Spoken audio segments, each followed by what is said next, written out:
Welcome back to First in Preparedness, and today I'm going to show you and cover the components of my end of the world shit hits the fan rifle. Now, nobody ever commented or asked for it or anything like that, but I'm going to do it on my own, so there it is. Now, this particular rifle is somewhat of a Frankenstein build. In other words, I built this thing from the ground up using specific preferred components. Now, it's very similar to how you would build a 1980 sound system, whereas you didn't take just an off-the-shelf like Yamaha or Pioneer and just buy that system and call it good. No, you pick the best tape deck, the best CD player, the best equalizer, the best sound processing unit, and the best amplifier. So in essence, that's what I did with this particular build. Now let's go over the components that I used and why. Now this rifle was basically built off of a LaRue billet lower. The reason why I went with the LaRue billet lower is it's a tank. Not only that, it is incredibly tight between the upper and lower on this. So I don't know if machining wise the billet philosophy makes a slightly tighter rifle, but in this case, I mean, this is the tightest AR that I've ever felt. Now the upper is an off-the-shelf unit to some degree. It is a BCM with a 14.5-inch SOCOM profiled barrel, and that is coupled with a Surefire Warcomp, which is pin and welded to put it above that 16-inch length that makes the ATF very happy. Put you in jail right away. No trial, no nothing. And it is a carbine length gas system. Now, I'll go into a video a little bit later as to why I specifically went with the carbine length gas system, but that's for another day. Now, on top of that, I coupled that with a Daniel Defense clamping gas block. Now, I've been impressed or probably happier with clamping gas blocks. An AR-10 that I have is very, very effective at that clamping gas block. I've never had one come loose or move on me, so I selected that system. The next thing that I did was I matched that with a Geissele Mark 14 rail. Now, the reason why I went with the Mark 14 rail, I would actually prefer to have the Mark 8 rail, but the clamping gas block and most gas blocks are very, very close. Unless you have a very, very low profile gas block, they will tend to interfere under fire, especially with this Surefire Warcomp. The barrel moves quite a bit with it. So this Mark 14 rail at least gives me enough clearance on that Daniel Defense gas block. I also went with a Daniel Defense fixed front sight on this, coupled with a BCM vertical grip. Now the back of this rifle, this is a BCM stock. I like these quite a bit. They're super light and they fit super, super tight. That's coupled with a BCM mil-spec buffer tube. Now inside this buffer tube, I have a Springco white hot spring, which is a little bit heavier than the I guess off-the-shelf mil-spec spring, so a little bit more weight behind that. I have an H1 Noveske Buffer in this. And now with this particular setup, when I shoot 223, it ejects perfectly at a 4 o'clock position. In the event that I do switch to 5.56 or XM193 or M855 ammo, I might swap that out. I have an H2 Noveske Buffer as well. Now I couple that with a Radian Raptor charging handle and a Radian 45-degree ambidextrous safety. I also went with the LaRue MBT 2-stage trigger. Honestly, I'm not a good enough shooter to tell the difference between this and the Geissele. I've heard this is pretty close, so that was good enough for me. I also have a BCM grip, and inside this BCM grip, I have an extra mil-spec bolt and a firing pin. Now, to take up the space, I'm going to tell you a little trick that I developed here. You know those little foamy earplugs?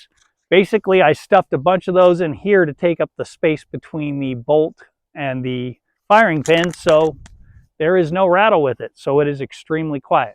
Little tip there from First in Preparedness. There is also a steel Magpul backup sight on this. I like the steel ones more than the plastic for obvious reasons. Now let's get into the heart of this rifle. The specific bolt carrier group that I went with is a Lantac enhanced bolt carrier group. Now these things are pretty amazing. And if the ATF ever approves my Form 4, I'm going to have a suppressor for this rifle, which leads me into why this enhanced bolt carrier group is equipped on this rifle. Supposedly Lantac, specifically the enhanced bolt carrier group, is supposed to have some slightly different gas porting on it to where it directs more of the gas away from your face. Let's see if that's actually true at some point. Now let's get into the deeper philosophy on this particular rifle and these next two components being the sighting system and lighting system. Now the particular light that I selected for this rifle is a Streamlight. This is the Protac 1 rail mount mounted on an Arasaka mount.